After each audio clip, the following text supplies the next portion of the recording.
Refinement of Antichrist by Natalia Foley. Chapter 14. All rights reserved. Chapter 14. And Judas had no idea of all the drama unfolding on the balcony immediately after his retreat. He was sitting in his own room, watching the medallion with the engraved message, considering whether he had made it readable and understandable for those who would receive it in about 2,000 years.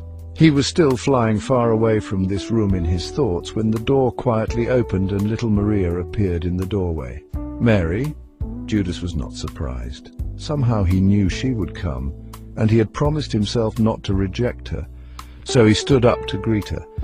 But Maria suddenly ran to him, wrapped her strong arms around him, and whispered against her hot, dry lips, "Judas, I love you, I love you, I love you." Oh, he caught her lips and covered them with his own, softly pressing her mouth, testing her tongue, and whispering inside his brain. Maria thinking of the other woman, thinking of Mary, the mother of the little girl. Suddenly he felt as though he were kissing the woman of his dreams. He could not tell the difference.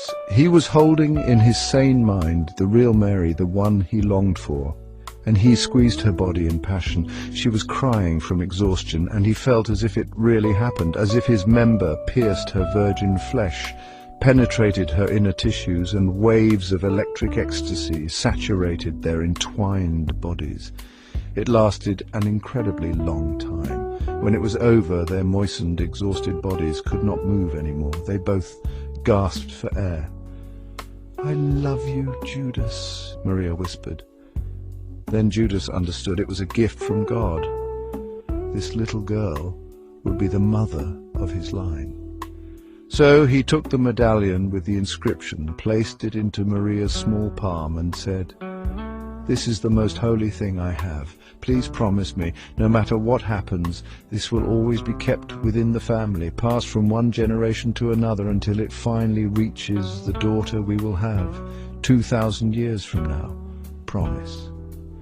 "I promise," Maria whispered, unable to fully understand the meaning of the moment, yet remembering every word spoken.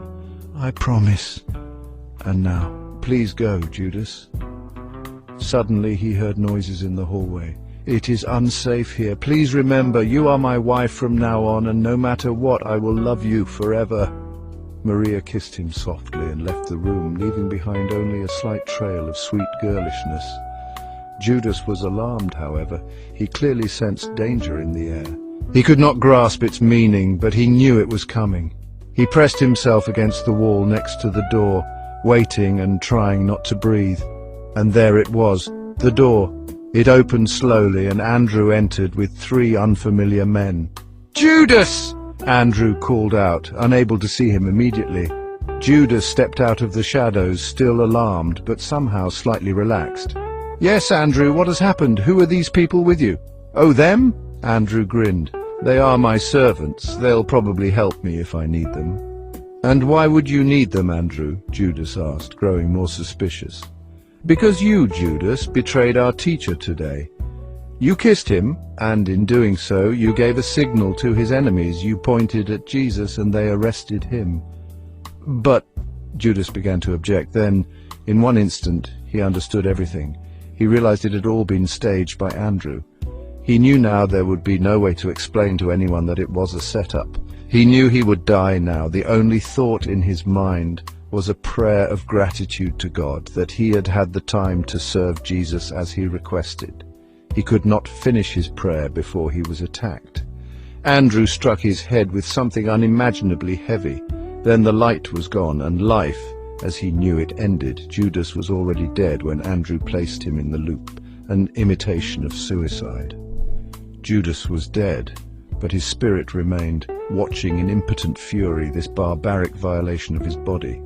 He was there, watching how his murderer placed the pathetic 30 silver coins next to his lifeless body, like a symbol of betrayal that never happened. The spirit of Judas was there, cursing his murderers, condemning their insidious treachery, crashing down upon them, but in vain. His strikes could not even shake the air. His tears could not reach the earth. But his prayers burned through the centuries. He prayed and prayed, crying in bodiless tears, moving untiringly and soundlessly his cracked lips. He prayed for those he loved, for the Virgin Mary, the woman he loved, mother of the daughter, for little Mary, the woman he married, for the daughter of Mary, who would become the mother of his own daughter, and for the spirit of the daughter yet to be born. He begged the Lord for mercy. He begged the Lord for forgiveness. He begged the Lord to protect them, the mother, the daughter, and the spirit of their unborn child, 2,000 years removed. Yes, he prayed. The end of chapter 14. To be continued.